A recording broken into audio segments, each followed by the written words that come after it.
तर त्याच्या माध्यमातून ही गोवर्धन पूजा होते. गोपाल कोणाला म्हणतात? जो आपल्या इंद्रियाचं पालन करतो त्याचं नाव गोपाळ आहे. जो इंद्रियाचं पालन करतो तो गोपाळ आहे. आणि ज्या ठिकाणी अनेक गोपाळ आपली सामुग्री घेऊन येतात त्या ठिकाणी गोवर्धनाची पूजा आहे.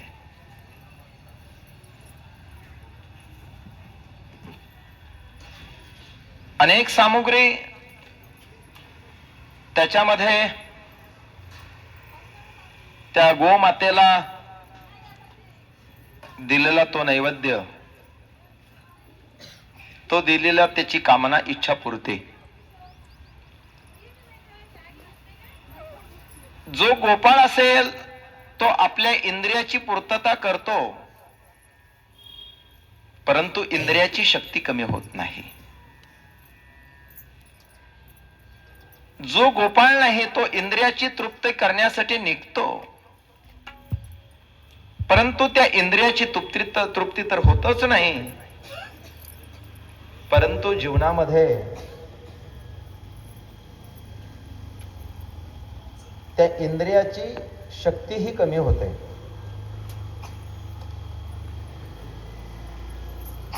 इंद्रियाची शक्ती कमी होणे, इंद्रियाची शक्ती वाढणे,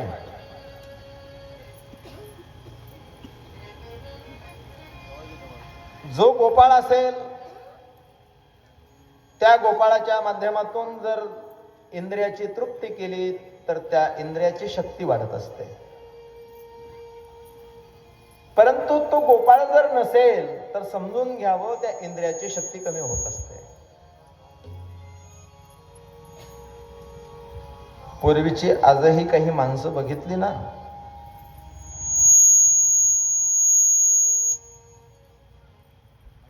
ती जीवनामध्ये गोपाळ बनून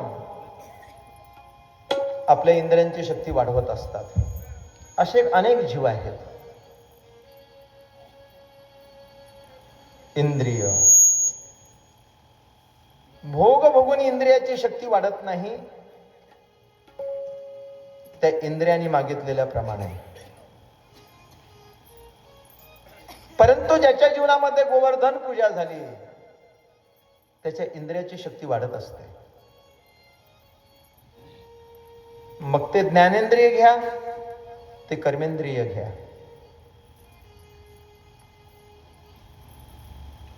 पूर्वीच्या कालामध्ये जेवढ्या माता माऊल्या काम करत होत्या तेवढ्या माता माऊल्यांना आता काम आहेत का? हो म्हणा, नाही तर नाही म्हणा. कारण मी पहिलेही केली नाही तर आजही करत नाही.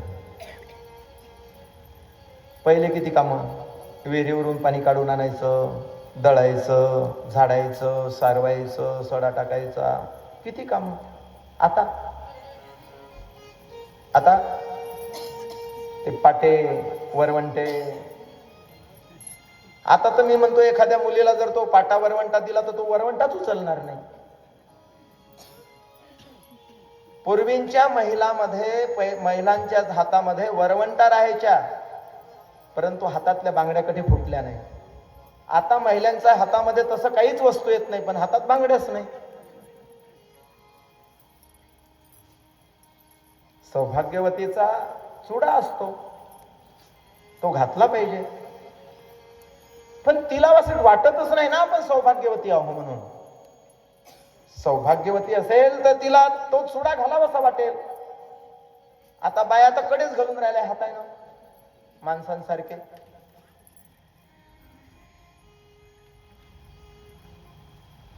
घालत जा, काय हरकत नाही. घालता एवढीच मेहरबानी आहे.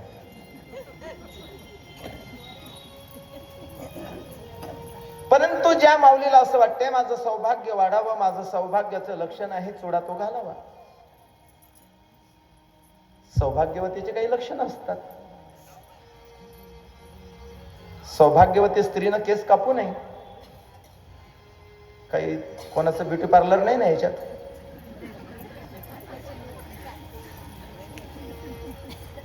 सौभाग्यवतीनं आपल्या केसाला कधी कात्री लावू नये, कारण ती वेणी सौभाग्याची आहे. असो, सौभाग्याचं कुंकू आहे, सौभाग्याची जोडवे, सौभाग्याचं मंगळसूत्र आहे. हो म्हणा, नाही तर नाही म्हणा. पण एखाद्या वेळेला जर मी तुम्हाला प्रश्न विचारला, किंवा एखाद्या शिकलेल्या मुलीनं जर प्रश्न विचारला, हे जर नाही घातलं तर सौभाग्यवती नाही का? काय घालावं लागतात जोडवे? आपण करतो, पण हे का करायचं याचं कारण माहित नाही, म्हणून त्याला अंधश्रद्धा नाव पडते. हे का घालायचे असतात बोट्यामध्ये जोडवे? सौभाग्यवतीनं का घालायचे असतात? इकडे सौभाग्यवतीच घालते ना. कोणाच्या नावानं? आबाजीच्या नावानं घालते ना.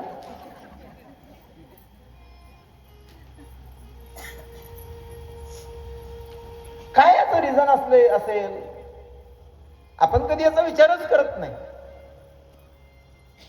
म्हणून काही कालानंतराने त्याला महत्व राहत नाही, कारण त्याचं महत्वच नाही.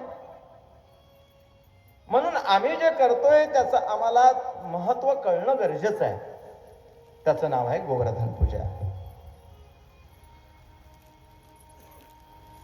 एखाद्याला विचारावं, का रे बाबा सुपारी का खातो? म्हणे दात आहेत म्हणून. हे काही उत्तर झालं? त्याचं कारण लागेल ना.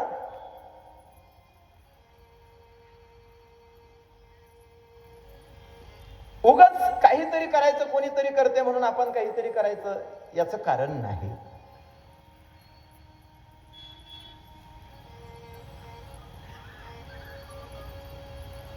काल भागवताची आरती करून आपण गोवर्धनाची पूजा करण्यासाठी गोरक्षणला गेलो. याच्यात बरीच मंडळी होती, असतील याच्यामध्ये. काही माऊल्यांना गाडी चालवता येत नव्हती तरी आल्या.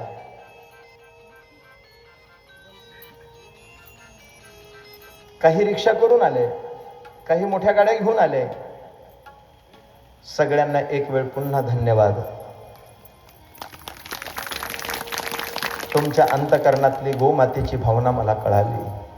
तुमचं प्रेम आहे, हे प्रेम असंच वाढत गेलं पाहिजे, असंच वाढत राहावं. तुमच्या अंतकरणामध्ये माझ्या लालाची भक्ती अशीच निश्चिम तयार व्हावी. पण त्याच्यासाठी गोमातेचा आशीर्वाद पाहिजे. बरं,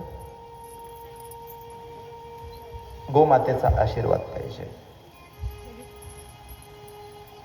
आणि ही गोमाता आनंदित राहावी असं वाटत असेल तर गोवर्धन पूजा झाली पाहिजे. माझ्या कृष्णाने सगळ्या गोपाळांना सांगितलं, ही गोवर्धन पूजा झाली पाहिजे. प्रत्येकाच्या जीवनामध्ये ही गोवर्धन पूजा झाली पाहिजे. ती आपण केली पाहिजे. ती आपल्याला दररोज करता येईल, घरी बसून करता येईल.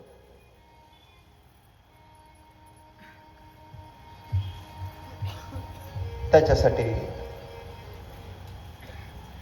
आपलं मन मात्र आपल्या जवळ पाहिजे. पण हे मन फार अवघड आहे. हे मन फार अवघड आहे. जे करू नको म्हटलं ते करते. काल एक मन म्हणत होतं, चाल ना गोवर्धन, त्या जायचंय ना गाईच्या तिथे, गोसेवा केंद्राच्या तिथे, चल बाबा. एक म्हण, जाऊ दे ना. नाही नाही चल, जवळच तर आहे म्हणे. दुसरं मन लगेच म्हटलं, रस्ता किती खराब आहे.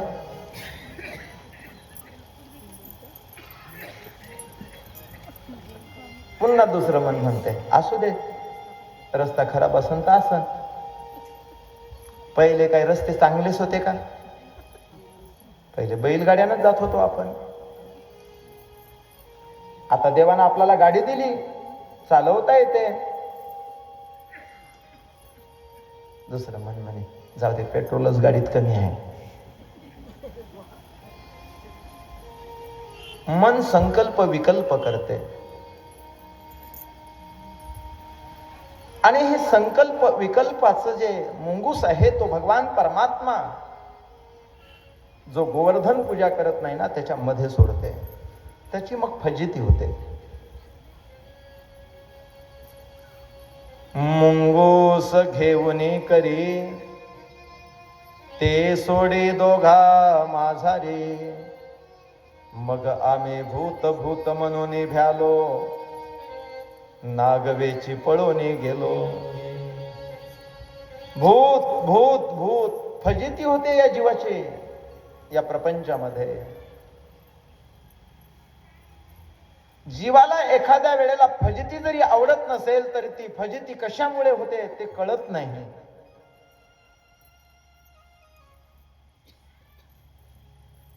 त्या प्रपंचातल्या त्या कामना गोपाळ न झाल्यामुळे त्या इंद्रियाच्या अधीन जातो आणि इंद्रिय म्हणतात तसा तो ऐकत असतो.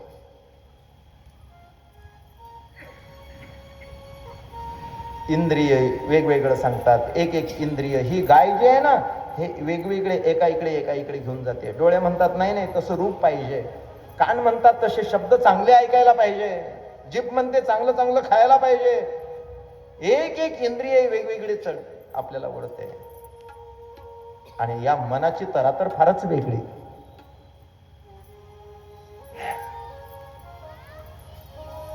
गायी वेगळ्या आणि त्याच्यातनी एखादी वढाळ गाय असते. वढाळ गाय कळते ना तुम्हाला.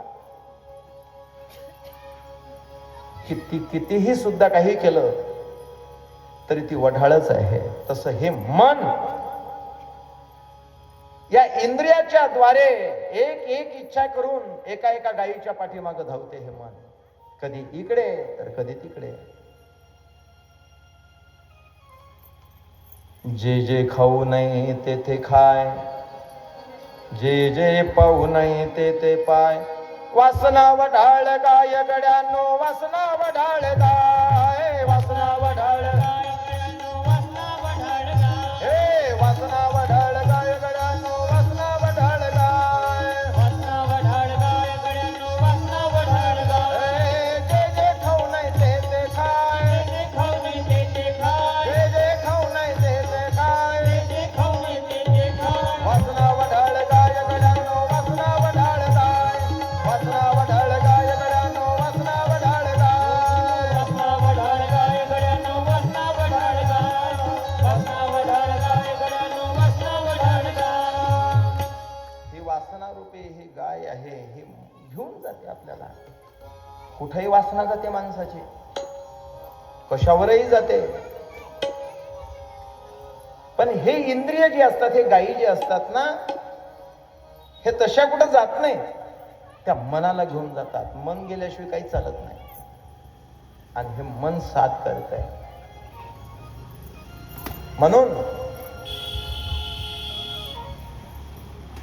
या मनाला एकांत करण्यासाठी, त्याला स्थिर करण्यासाठी त्याच्यासाठी गोपाळ बनावं लागतं.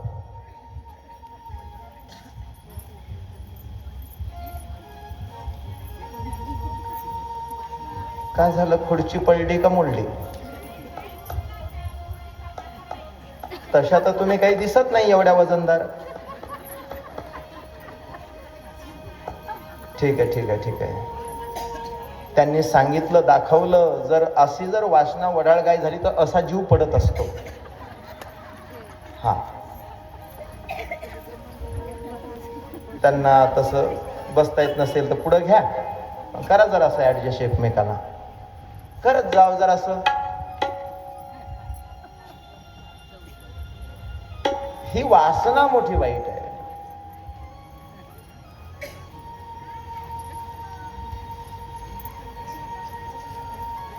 परंतु भगवंताने सांगितलं त्या इंद्राची पूजा करायची नाही.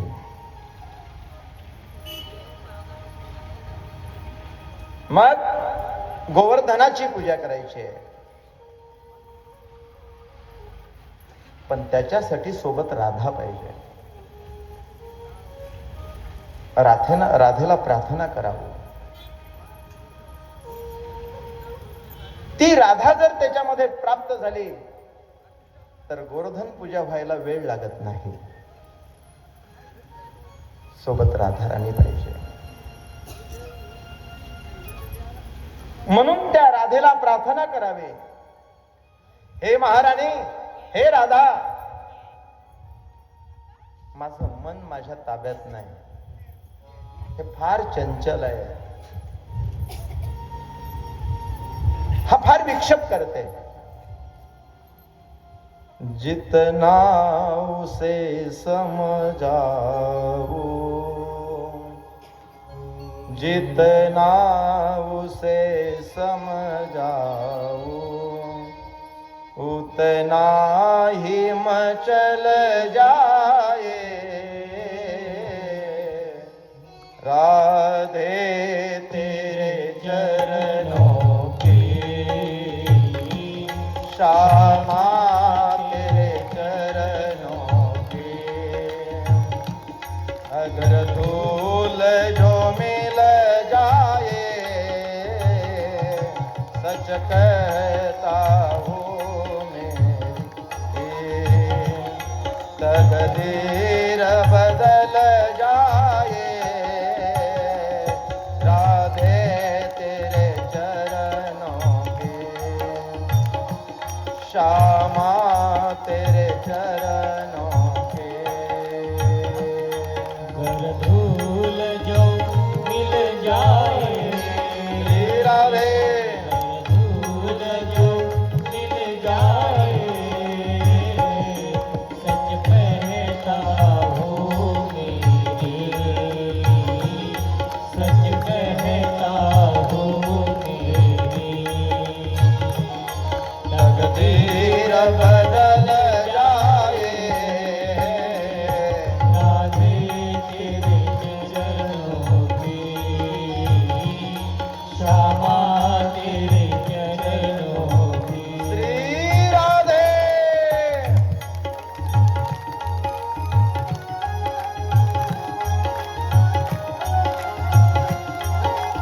हरी बोल.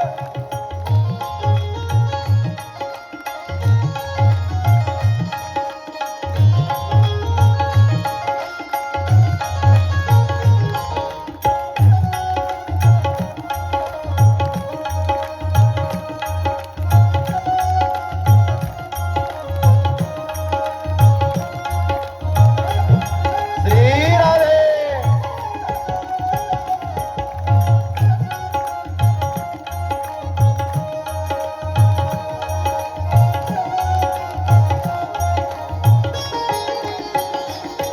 ये मन बड़ा चंचल है, कैसे तेरा भजन करूं. ये मन बड़ा चंचल है, कैसे इसे समझाऊं, जितना इसे समझाऊं,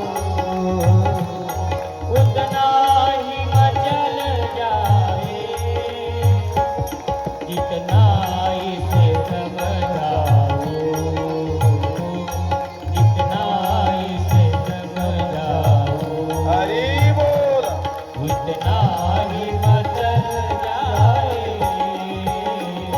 राधे तेरे चरणों की श्यामा, हे राधे. चरणों की राधे तेरे चरणों की.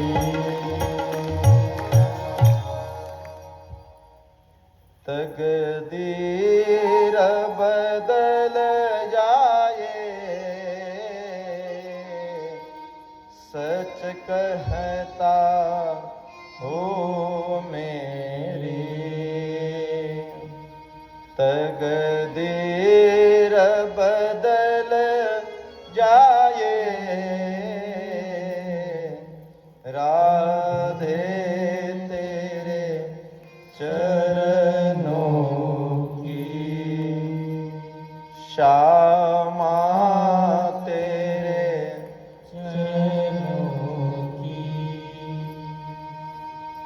शुकदेवजी महाराज परीक्षिती राजाला सांगतात की राजन, त्याच्यासाठी या राधेला प्रार्थना करावी, तिच्या चरणाची धूळ आपल्याला मस्तकाला लागावी. म्हणून भगवान परमात्मा या गोकुळामधून वृंदावनामध्ये येतात. का? हे वृंदावन म्हणजे साक्षात राधा राणीच्या चरण कमलापासून निर्माण झालेलं हे वृंदावन आहे. तिच्या त्या हृदयापासून निर्माण झालेलं हे वृंदावन आहे. ज्या वेळेला भगवान परमात्मा अवतार धारण करणारा, त्यावेळेला राधा राणीला कळालं, राधा मूर्छित होऊन पडली. भगवंतानी दोन हातांनी राधेला उचललं, दोन हातांनी राधेला पंखा केला.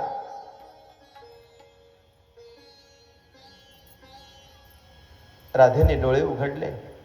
भगवान म्हटले, राधे हे काय? प्रभू, तुम्ही मृत्यू लोकामध्ये अवतार धारण करणार? भगवान म्हटले, करावा लागेल, कारण मी पृथ्वी मातेला, त्या गो मातेला दिलेला शब्द आहे, मला जावं लागणार, मला जायचंय. पण प्रभू, मी तुमच्याशिवाय राहू शकत नाही. भगवान म्हटले, राधे मग तू सुद्धा त्या ब्रजमंडल मध्ये ये. राधेने सांगितलं, ज्या ठिकाणी गोवर्धन नाही, ज्या ठिकाणी यमुना नाही, ज्या ठिकाणी वृंदावन नाही, त्या ठिकाणी मला करमत नाही. वृंदावन प्रेमी असलेली ती राधा आहे, यमुना प्रेमी असलेली ती राधा आहे, गोवर्धन प्रेमी असलेली ती राधा आहे. आजही या तिन्ही गोष्टी साक्षी त्या ब्रजभूमीमध्ये आहे. ते वृंदावन ब्रजभूमी आज भगवान परमात्म्याच्या चरणाला स्पर्श करून त्या ब्रजभूमीमध्ये भगवान परमात्मा निवास करतात. ती यमुना राणी जशीच्या तशी आजही मात्र त्या वृंदावनामध्ये आहे. आणि आजही त्या वृंदावनामध्ये तो गोवर्धन आहे. हे सगळे भगवान परमात्म्याचे दिव्य स्वरूप आहे, दिव्य रूप आहे. या दिव्य दर्शनासाठी आम्हाला गोपाळ बनलं पाहिजे, तेव्हा आम्हाला हे दिव्य दर्शन प्राप्त होईल. नाहीतर माणसं वृंदावनला गोवर्धनाला जातील तर तुटके फुटके मकान आणि त्याला दगड दिसतील. याच्यापेक्षा दुसरं काय दिसणार आहे? पण भगवान परमात्म्याची लीला, त्याचं चरित्र, त्याचं वदन, त्याची बासरी, हे सगळं दिव्य आहे. अधरम मधुरम नयनम मधुरम मधुराधिपते रखिलम मधुरम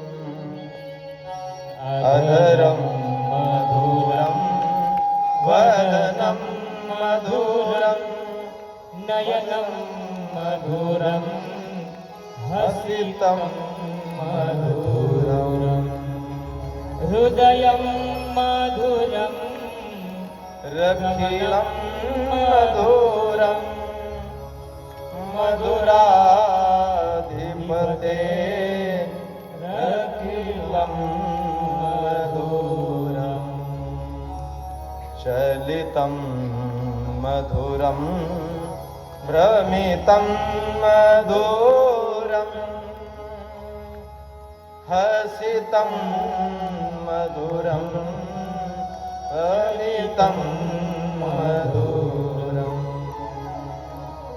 वसनं मधुरं वलितं मधुरं मधुराधिपते रखिलं मधुरम गावो मधुरा लीला मधुरा ऊचे मधुरा वेचे मधुरा दृष्टं मधुरं श्रेष्ठं मधुरं मधुराधिपते रखिलं मधुरं मधुराधिपते रखिलं मधुरं मधुराधिपते रखिलं मधुरं. त्याचं सगळं ते दिव्य आहे, सगळे मधुर आहे. तसंच त्याचं धाम, त्याचं नाम, ती सुद्धा मधुर आहे. ते वृंदावन सुद्धा पवित्र आहे, ते मधुर आहे. वृंदावन प्यारो वृंदावन, वृंदावन प्यारो वृंदावन, वृंदावन प्यारो वृंदावन प्यारो वृंदावन. श्याम हृदय कमल सो प्रगट, श्याम हृदय कमल सो प्रगट, श्याम हृदय को भाई वृंदावन प्यारो वृंदावन, वृंदावन प्यारो वृंदावन. श्री राधे.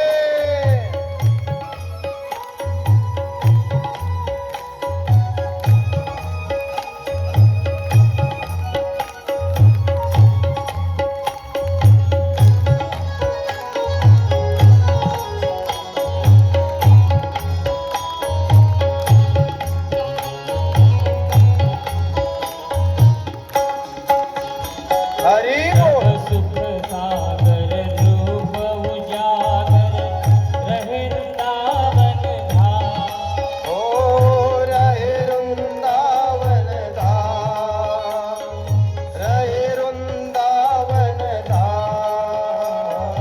सब सुख सागर रूप उजागर रहे वृंदावन धाम.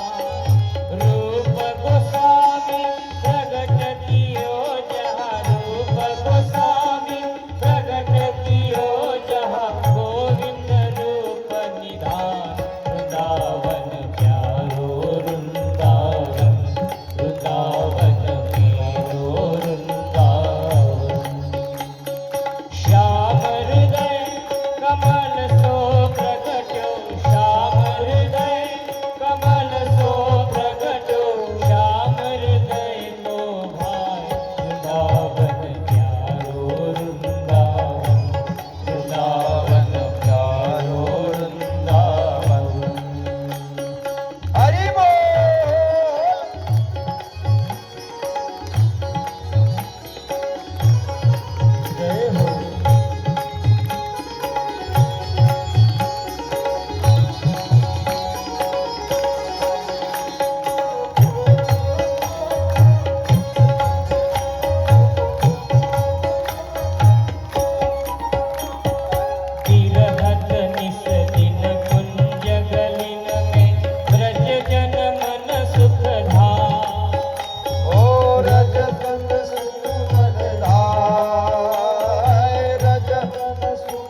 सुंदर उदय से प्रगट्यो श्याम हृदय कमल सो प्रगट्यो श्याम हृदय गोवा वृंदावन चारो वृंदावन वृंदावन मेरो वृंदावन. त्या वृंदावनामध्ये माझा कृष्ण कन्हैया गोवर्धनाची पूजा करून अनेक त्या वृंदावनामध्ये दिव्य लीला करतोय. परंतु त्या वृंदावनामध्ये मात्र राधेच्या सोबत त्या केलेल्या त्या लीला आहेत. कारण ती राधा असल्याशिवाय त्या राधेशिवाय ती लीला घडू शकत नाही वृंदावनामध्ये.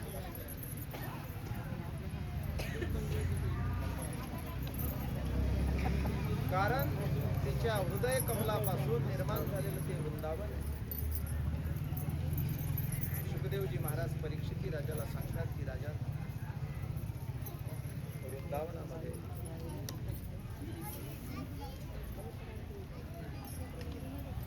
एक छली आहे, तर माझी राधा राणी मात्र सरळ आहे. राधा जी आहे ती सरळ स्वभावाची आहे.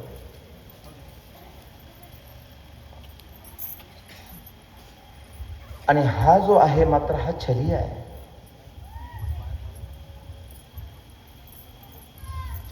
एक वेळ तरी या राधेने विचारलं, कृष्णा खरंच सांग बरं,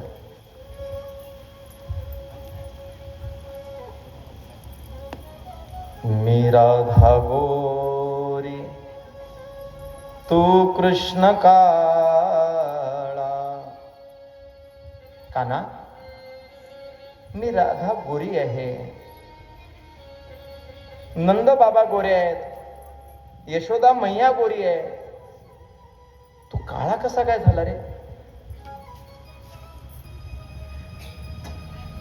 माझा काना काय म्हटलं माहितीये? राधे, बरं झालो मी काळा झालो. जर मी गोरा झालो असतो तर तुझ्या गोरेपणाला कोण विचारलं असतं?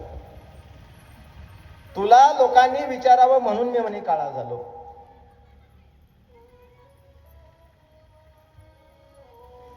एक वेळ गोपाळांनी विचारलं, कृष्णा खरंच सांग बरं, तू काळा कसा काय झाला? राधा म्हणते ते काही गोष्ट काय खोटी थोडीच आहे.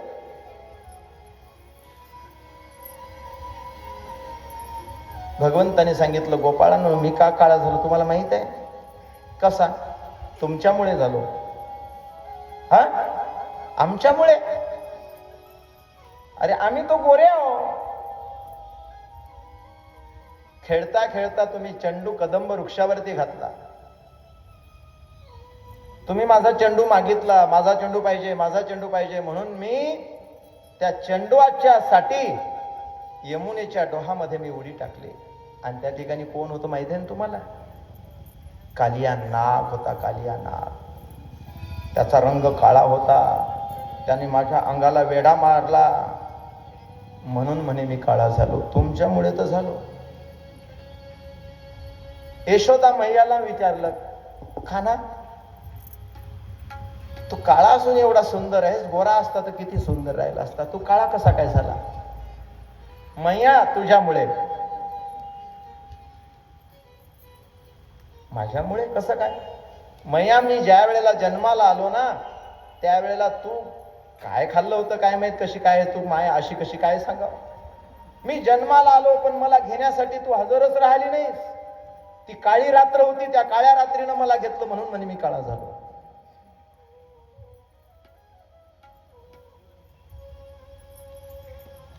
छोट्या छोट्या सख्या होत्या, गोपिका होत्या.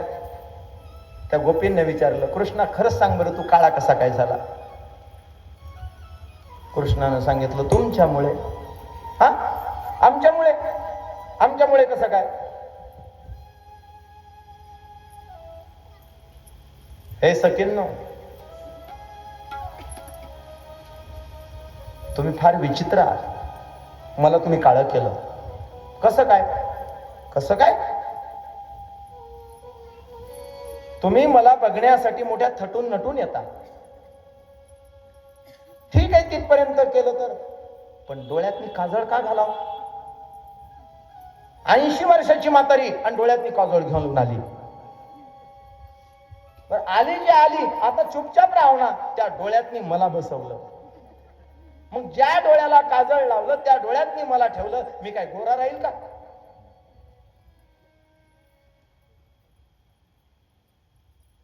त्या गोपिका म्हटल्या, कृष्णा, बरं त्या म्हातारीनं काजळ घातलं म्हणून तू काळा झाला, तुला डोळ्यात ठेवलं म्हणून.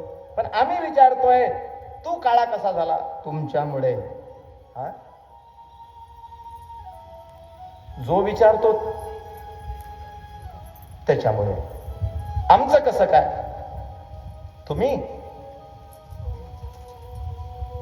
तुम्ही कशा आहे तुम्हाला काय माहित आहे? कशा आहे आम्ही? सखी रोज रोज मुझको बुलाती हो, सखी रोज रोज मुझको बुलाती हो, दही माखन मिसरी खिलाती हो, सखियों का मन काला इसलिए काला हो, जरा इतना बता दे काना, तेरा रंग काला क्यों, इतना बता दे कान्हा, तेरा रंग काला क्यों, तू काला हो कर वे जग उजियारा क्यों, तू काला हो कर वे जग उजियारा हो, जरा इतना बता दे गाना, तेरा रंग काला क्यों, जरा इतना बता दे गाना, तेरा रंग काला क्यों, तुम रोज रोज मुझको बुलाती हो, तुम रोज रोज मुझको बुलाती हो, दही माखन मिसरी खिलाती हो, दही माखन मिसरी खिलाती हो, दही माखन मिसरी खिलाती हो, दही माखन मिसरी खिलाती हो, सखियों का मन काला इसलिए काला हो, जरा इतना बता दे काना, तेरा रंग काला क्यों, तेरा रंग काला क्यों, तेरा रंग काला क्यों. बस मैं तो समझ गई रे काना, तेरा रंग काला क्यों.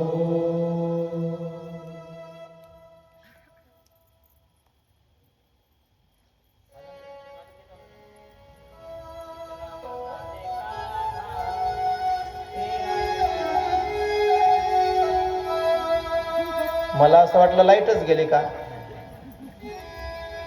जरा इतना बता दे काना, तेरा रंग काला क्यों. शुकदेवजी महाराज परीक्षिती राजाला सांगतात की राजन, नोटेशन द्या मला स्वराचं. शुकदेवजी महाराज परीक्षिती राजाला सांगतात की राजन, आज माझा कृष्ण कन्हैया त्या वृंदावनामध्ये असताना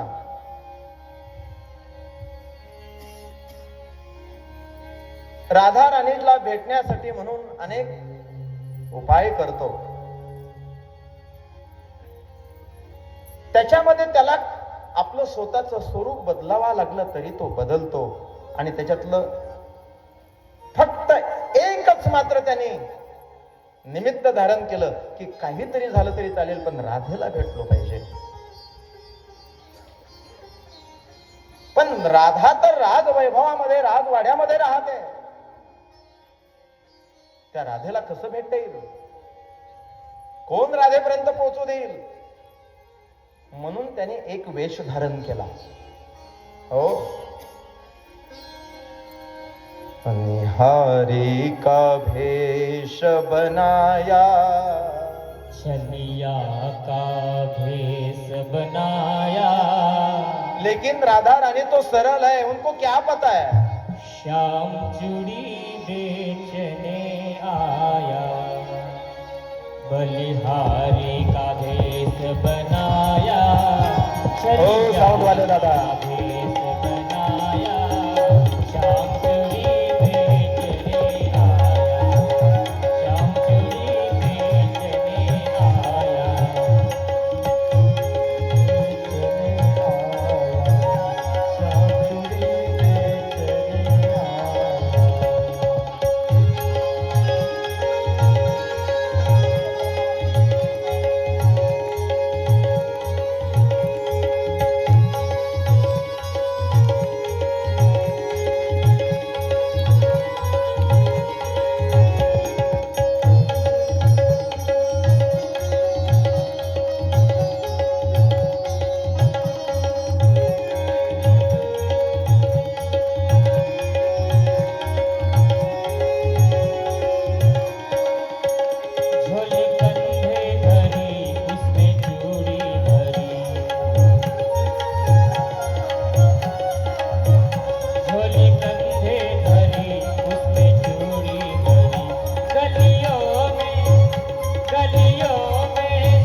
बलिहारी का भेष बनाया, श्याम चूड़ी बेचने आया, श्याम चूड़ी बेचने आया.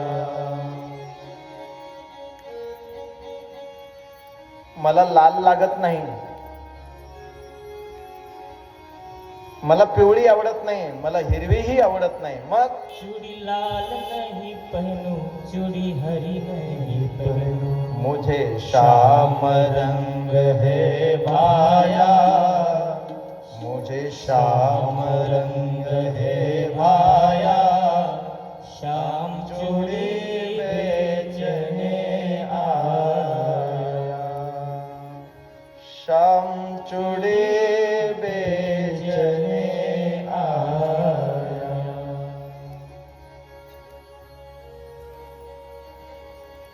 रंग ठरला, सगळं झालं, बरोबर झालं, पसंती झाली. आता तो चुडा घालायचा आहे, तर चुडा घालत असताना तो काढायचा आणि घालायचा नव्हता. आता बाया जसं पाहिजे तसा घालतात आणि काढून ठेवून देतात. पूर्वी असं नव्हतं.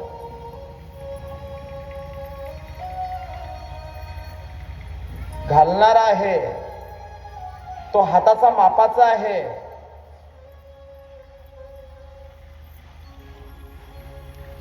आणि त्याचा हात तो असा हातात धारण करतो, मग पाहतो तो कोणत्या नंबरचा लागणार आहे.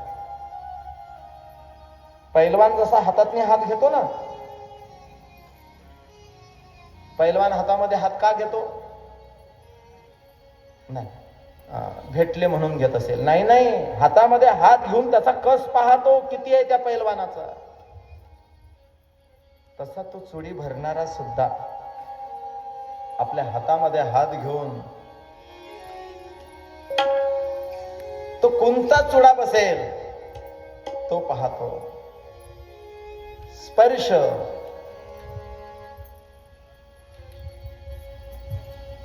जरी डोळ्यानं ओळखला नाही तरी स्पर्शानं मात्र त्या राधेने ओळखलं.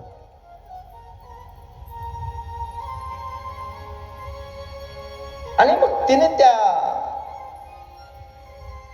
जो छली आहे त्याच्याकडे बघितलं. तो मुरलीवाला दिसायचा. पुन्हा बघावं तर पुन्हा बांगडीवालाच दिसायचा. बांगडीवाला आहे का मुरलीवाला आहे, का मुरलीवाला आहे का बांगडीवाला आहे.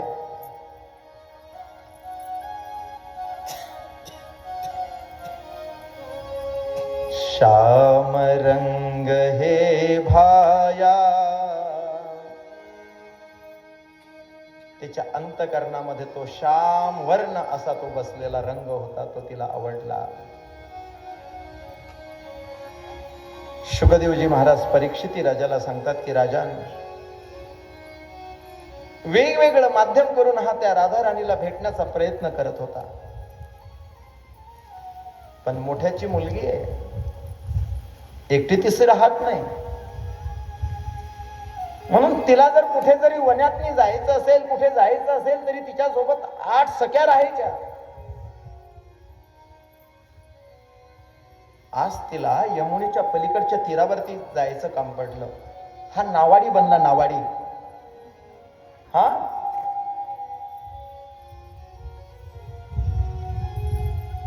आणि स्वतःच्या मायेला सांगितलं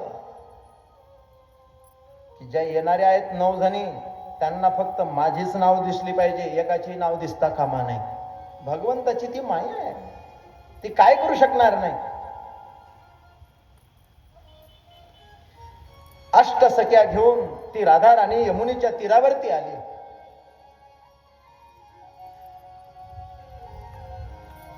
राधे, तू इथे थांब. विशाखा नावाची सखी होती, ती यमुनेवरती आली तर नावाडी एकच होता, नावही एकच होती. पण हात बघायला तयार नाही. का? पहिल्या जन्मामध्ये राम अवतारामध्ये हा कोणाच्या तरी नावेत बसला होता. देव जो लीला करत असतो ना, तो भक्ताकडून शिकूनच करत असतो. हा राम अवतारामध्ये केवटाकडून, त्या भक्ताकडून हे शिकला. आणि आज केवळ त्या वेळेला नावाडी बनला, आज हा नावाडी बनला. डोक्याला काय बांधलं,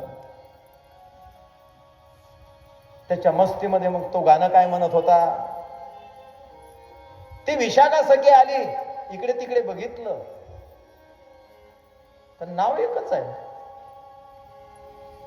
हेही सुद्धा त्यांनी भक्ताजवळूनच शिकला. कारण त्या केवटानं सुद्धा ह्या ज्या दिवशी त्या गंगेवरती येणार होता ना, त्या दिवशी आपल्या मालकाला सांगितलं होतं की मालक, एकही नाव राहता कामा नाही, फक्त माझीच एक नाव राहिली पाहिजे. तसंच यानंही सुद्धा आपल्या योग मायेला सांगितलं, एकच नाव माझी दिसली पाहिजे, एकच नाव दिसली पाहिजे. ती विशाखा सखी म्हटली, अरे ओ नावाडी,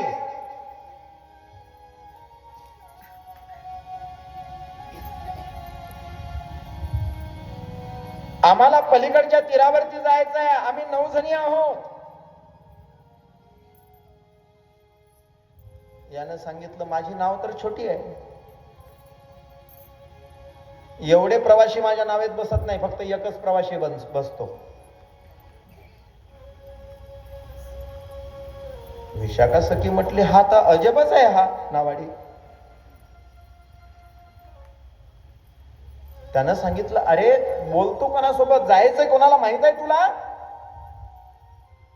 ऋषभानूची मुलगी, राजा ऋषभानू, त्यांची मुलगी राधा, तिला पलीकडच्या तीरावरती जायचंय. तो म्हटला, मी कुठं नाही म्हटलेलं आहे, मी तर तयारच आहे तिच्यासाठी. पण तिच्या सोबत आम्ही 8 सखी आहोत. त्यानं सांगितलं, तुम्ही दुसरी नाव बघा, माझ्या नावेमध्ये एवढ्या लोकांना जमत नाही, कारण माझी नाव छोटीशी, कसा तरी त्याच्यावरती धंदा चालतो. तुम्ही एवढ्या जणी बसल्यानंतर त्यातल्या त्यात तुम्ही तर माखन लोणी खाऊन खाऊन अशा झाल्या,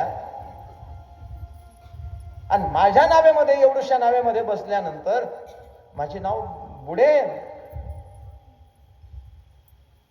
अरे बाबा, महत्वाचं काम आहे, इथे दुसरी नाव दिसत नाहीये, आमच्या राधेला जायचंय. तो म्हटला, मग राधेला घेऊन ये, मी घेऊन जातो. विशाखा राधेजवळ आली आणि राधेने विचारलं, का ग काय झालं? अगं म्हणे, एकच नाव आहे, पण नावाड्याची नजर काही चांगली दिसत नाही. हा, तो टुकूर टुकूर बघतो काय आणि बोलतो काय, अजब नावाडी आहे. तो म्हणतो, एकट्या राधेलाच घेऊन जाईल. राधा म्हटली, आता कसं करायचं, आता करायचं तरी कसं काय? त्याच्यातली ती चित्रलेखा म्हटली, राधे, तुला तर जाणं गरजेचं आहे, जावं तर लागणारच आहे. पण ती विशाखा म्हटली, अगं पण दुसऱ्याला बसू देत नाही म्हटलं तो. राधे, तू एक काम कर, तू नावेत जा, आम्ही एक एक करून येऊ, कसं यायचं ते आम्ही बघू. राधा म्हटली, काय तुम्ही मला एकटीला पाठवणार? अगं राधे, तुला जायचंय ना,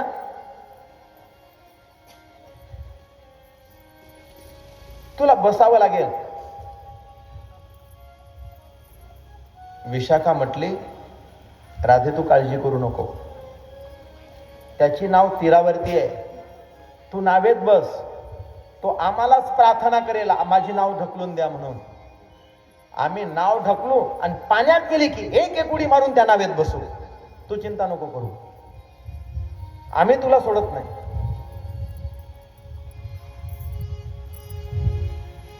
शुकदेवजी महाराज परीक्षिती राजाला सांगतात की, राजा, हा बाबा नावेमध्ये तसाच आपला वल्ली घेऊन बसलेला आहे. राधा म्हटली, बघा बरं, नाहीतर तुम्ही मला नावेमध्ये जर एकटीला बसवलं, तो जर मला कुणीकडे घेऊन गेला तर.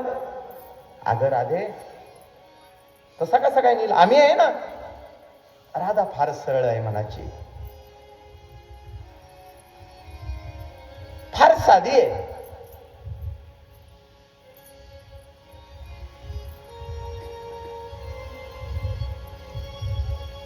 विशाखा, सखी, ललिता सगळ्या तिला सांगतात, काळजी करू नको, आम्ही आहोत, बस तू नावेमध्ये. राधेला नावेजवळ आणलं. राधा नावेमध्ये बसली.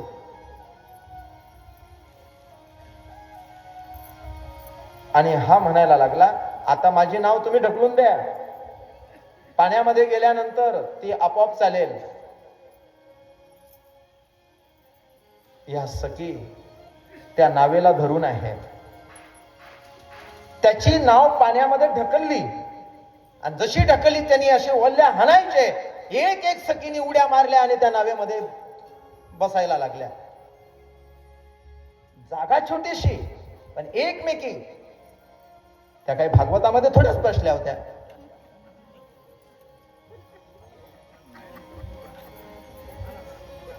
धक्का नको लावू.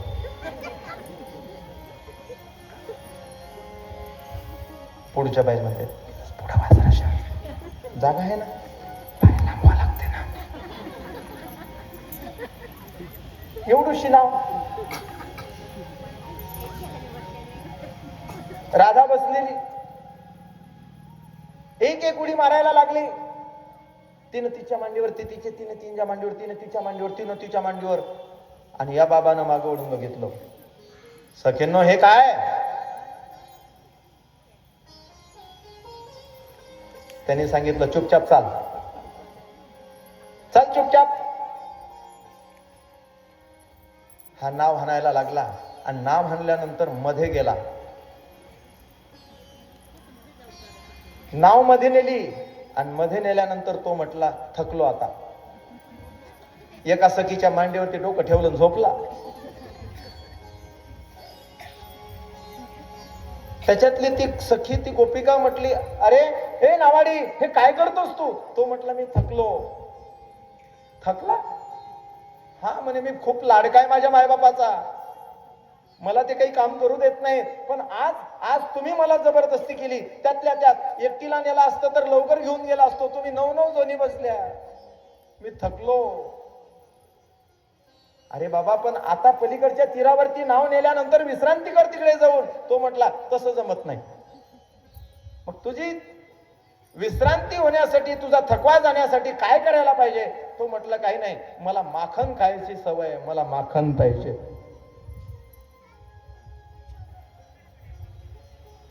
त्या गोपिका म्हटल्या, माखन मागणारा दुसरा कोण असत? हा टुकुरमुकुट. त्या म्हणतात, इथे कुठून तुला माखन द्यायचं? कुठून द्यायचं? हे काय तुमच्या मडक्यामध्ये चोरून ठेवतात? त्याच्यातली एक म्हटली, दे त्याला माखन. आता त्याच्याशिवाय काय पर्याय? त्याच्याशिवाय तो नाव हाणणारच नाही. त्यांनी ते माखन काढावं आणि त्याला द्यायला लागल्या. तो म्हटला, तसं खात नसतो, मी बाबाच्या मांडीवरती बसतो, मैया मला एक एक घास चारते.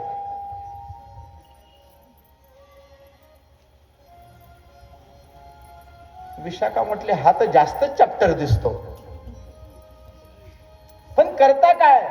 आडला नारायण. त्याच्यातली एक सखी तो माखनचा गोळा काढते.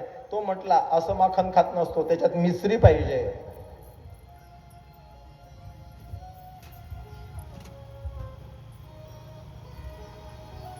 ती गोपिका त्याला माखन मिसरी चारते. माखन मिसरी चारणं झाली. थोड्याशा वेळेत त्याने 2-4 वल्ले हाणले आणि पुन्हा तो म्हटला, आता नाही जमत आपल्याकडून. का? मला खाल्ल्यानंतर झोपायची सवय. आता माझे पाय दुखायला लागले. पाय लांबवले, बस बसला आपला तसाच. अरे बाबा, पहिले नाव हाण, नंतर तिकडे जाऊन तू विश्रांती कर. तो म्हटला, तसं जमणार नाही. मग मी काही खाल्ल्यानंतर मला माझी विश्रांती होईपर्यंत, माझ्यात बरं वाटेपर्यंत माझी मैया माझे पाय दाबून देत असते. हा, एक म्हटली, काका हा जास्तच करायला लागला, देऊ का ढकलून याला? ते म्हणे त्याला ढकलून दिलं पण मग आपलं काय होईल? त्याच्यातली एक सखी म्हटली, मी दाबते पाय त्याचे. तो म्हटला, तू नको. का? तुझी तशीच मला भीती वाटते, काळी भोर साली काळ तोंड घेऊन म्हणे तू, तुझी मला भीती वाटते. मग जिच्यासाठी मी नाव काढली तिनं माझे पाय दाबायचे. आणि ती कोण? राधा. शुकदेवजी महाराज परीक्षिती राजाला सांगतात, राजा, तो राधेतला स्पर्श झाला. पहिला स्पर्श कृष्णाने राधेला केला, आता दुसरा स्पर्श राधेला त्या माध्यमातून राधेने कृष्णाला केला. भाव विवर झाली राधा. वळखायला आला, हाच तो आहे. नाव तर पूर्ण झाली, विवाह पूर्ण झाला. त्या सखी त्या नावेतून खाली उतरल्या आणि मग त्या सखी बोलायला लागल्या, राधे तू काही म्हण, हा कपटी आहे, हा छली आहे, तू त्याच्यावर विश्वास ठेवू नको. राधा म्हटली, नाही ग, तसा नाही तो. तुम्हाला जरी वाटत असेल तरी तो तसा नाहीये. राधे तुला किती समजावावं, तुला असं का वाटतं, किती भोळी आहेस तू. राधे तुला असं वाटते ना तो सरळ आहे म्हणून, तुझ्यावर त्याचं प्रेम आहे म्हणून. एक काम करू आपण, जर तुला त्यांनी ओळखलंच तर मग समजू आपण की हा खरंच तुझ्यावरती प्रेम करतो. आज त्या गोपीने ठरवलं. शुकदेवजी महाराज परीक्षिती राजाला सांगतात, राजा, त्या राधेच्या अष्टसखी होत्या, दिसायला एकापेक्षा एक सुंदर होत्या, राधेसारख्याच होत्या. त्या विशाखा सखी, त्याच्यातली जराशी विशाखा सखी जराशी हुशार होती. तिनं 9 जणीसाठी शृंगार सारखा आणला. कानातले सारखे, कपाळावरती गंध ही सगळ्यांनी सारखाच लावायचा, कपडे ही सारखेच, बांगड्या ही सारख्याच, सगळे अलंकार, कपडे सगळे सारखे, शृंगार सगळा सारखा केला. आणि राधेला सांगितलं, राधे बघू आता तो ओळखतो का. एक एकीच्या पुढे यायची. ती म्हणायची, का ग तू विशाखा का? ती म्हटली, नाही ना, मी विशाखा कुठे. बोलल्यानंतर ओळखायला यायची. एकमेकीला त्यांना ओळखत नव्हत्या, तर आता तो काय ओळखणार आहे.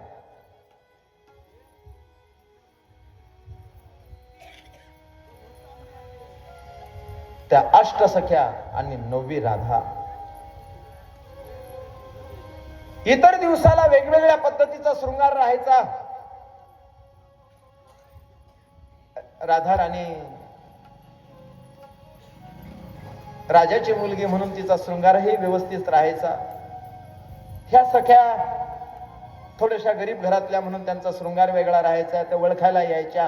पण आज मात्र या विशाखाने सगळ्यांना एकच कुंडल, एकच बिंदी, एकच बांगडी, एकच सगळा रंग एक, सगळ्या एक झाल्या, एकच रंग. आणि त्या 9 जणी एका वृक्षाखाली उभ्या राहिल्या. ठरलेल्या प्रमाणे कृष्ण आला. त्यांनी बघितलं तर 9 जणी एका सारख्या.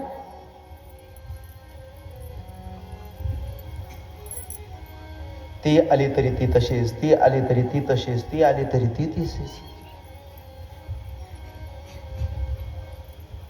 त्याच्यातली एक म्हटली, ओळख बघू याच्यातली राधा कोणती.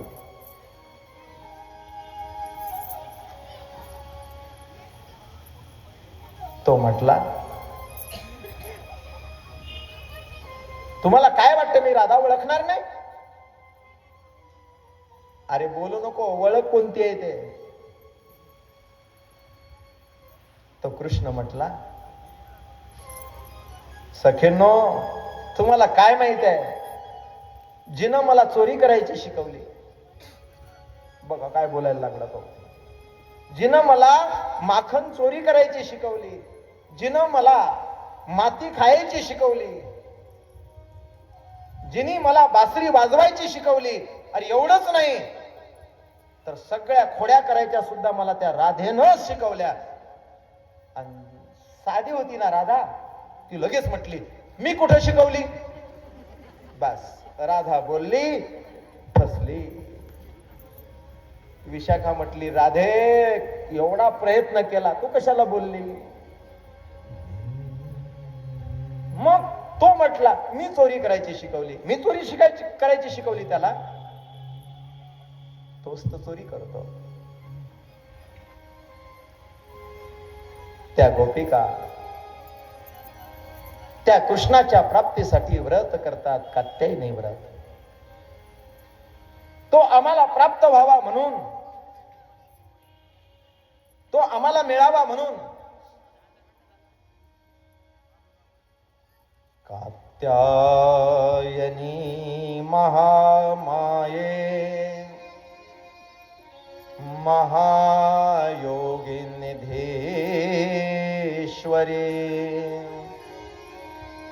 नंदगोपसुतं देवी पतिं मे कुरुते नमः. हे देवी, हे कात्यायनी माता, मार्गशीर्ष महिन्यामध्ये थंडीच्या दिवसात यमुनेवरती थंड्या पाण्याने स्नान करावं, त्या कात्यायनी मातेची पूजा करावी, तो आम्हाला प्राप्त झाला पाहिजे. शुकदेवजी महाराज परीक्षिती राजाला सांगतात की राजन, आज त्याच्या व्रतांची ती पूर्णता होते, म्हणून पौर्णिमेच्या दिवशी या कृष्णाने आज त्या वृंदावनामध्ये ती बासरी आपल्या ओठावरती धारण केली.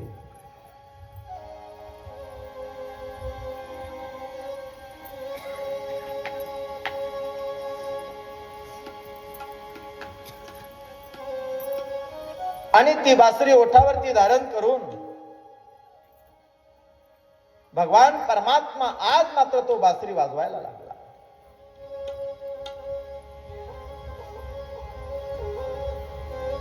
त्याच्यामुळे गायी सुद्धा, यमुना मैया सुद्धा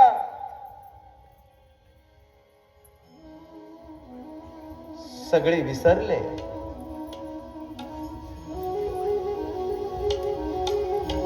ब्रह्मांडावरती त्याचा परिणाम झाला. तोच कैलास लोकामध्ये, तोच ब्रह्म लोकामध्ये, तोच इंद्र लोकामध्ये त्या बासरीचा आवाज गेला. 14 भुवनामध्ये आज ती बासरी मात्र वेगळा संदेश देत होती.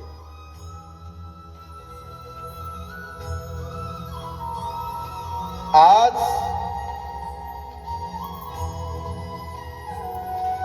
त्या गोपींच्या कानावरती तो आवाज आला. परिणाम त्या गोपिका पागल झाल्या, पागल.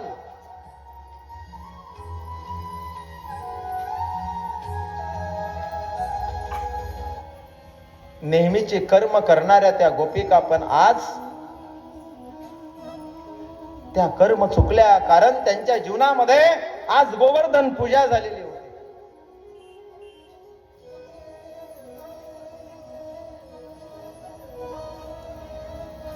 पागल बनल्या त्या.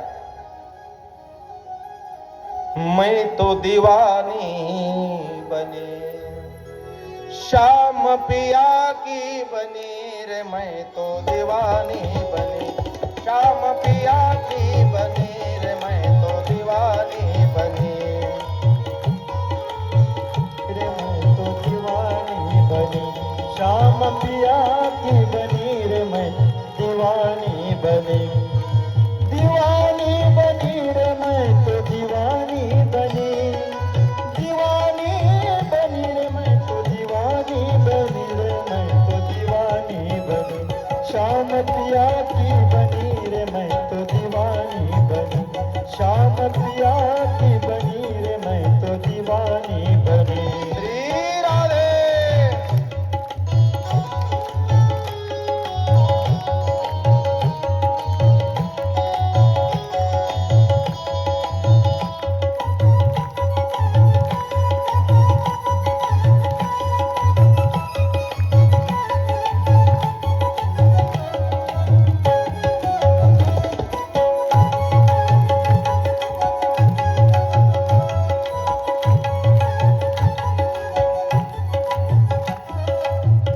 आंखों में लाली होठों पे काजल, आंखों में लाली होठों पे काजल, नाक में बुगड़िया लगाने चली, नाक में बुगड़िया लगाने चली, नाक में बुगड़िया लगाने चली, नाक में बुगड़िया लगाने चली, नाक में बुगड़िया लगाने चली रे मैं तो दीवानी बनी, श्याम पिया की बनी रे मैं